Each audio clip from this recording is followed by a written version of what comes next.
আমি ধন্যবাদ এবং কৃতজ্ঞতা জ্ঞাপন করছি যে আপনাদেরই বুকের এক সন্তান রংপুরের পীরগঞ্জের মেধাবী ছাত্র বেগম রোকেয়া বিশ্ববিদ্যালয়ের ছাত্র ছিল আবু সাইদ।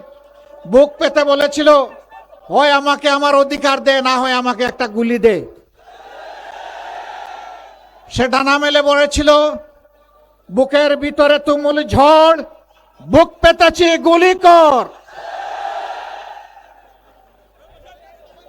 মহান রবের শুকরিয়া, গুলি পিঠে নেয় নাই, পরপর তিনটা গুলি বুকে নিয়েছে। এটি বীরদের পরিচয়। এখান থেকেই জুলাইয়ের আন্দোলন জ্বলে উঠেছিল। আপনারা বড়ই সৌভাগ্যবান, এই সন্তান আপনাদের বুকের সন্তান।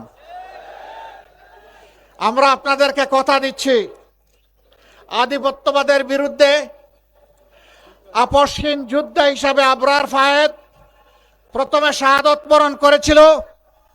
তার রাস্তা ধরে আবু সাইদ মুগ্ধ, তাদের রাস্তা ধরে শেষ পর্যন্ত তাদের সহযোদ্ধা শরীফ উসমান হাদি, একে একে তারা 1400 জন শহীদ হয়ে গিয়েছে। এই 1400 বীরের লাশ এখন এই জাতির ঘাড়ে। এই 1400 জন বীরের রক্ত আমাদের নদীগুলোকে এখন লাল করে রেখেছে। আমরা কথা দিচ্ছি, আমরা এই বীরদের সাথে ইনশাআল্লাহ বেঈমানি করব না, আমরা বিশ্বাসঘাতকতা করব না ইনশাআল্লাহ। আমরা তাদের সম্মান, তাদের আকাঙ্ক্ষা বাস্তবায়নে ইনশাআল্লাহ আমরা লড়ে যাব।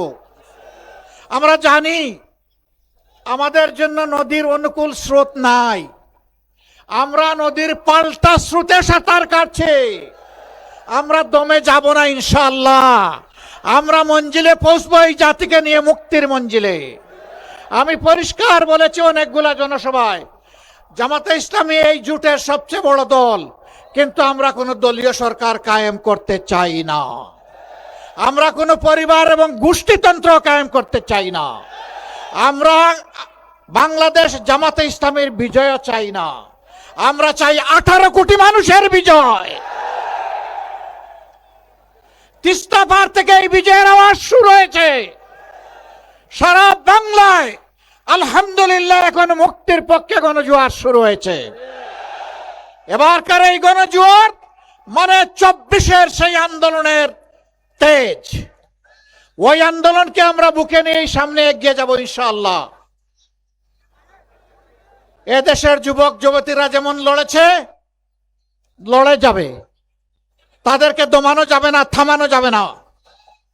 মায়েদেরকে বিশেষ কৃতজ্ঞতা।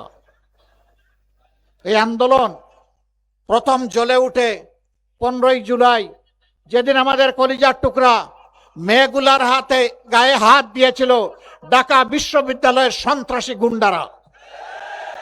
ওই রাতেই বাংলাদেশ জ্বলে উঠেছিল।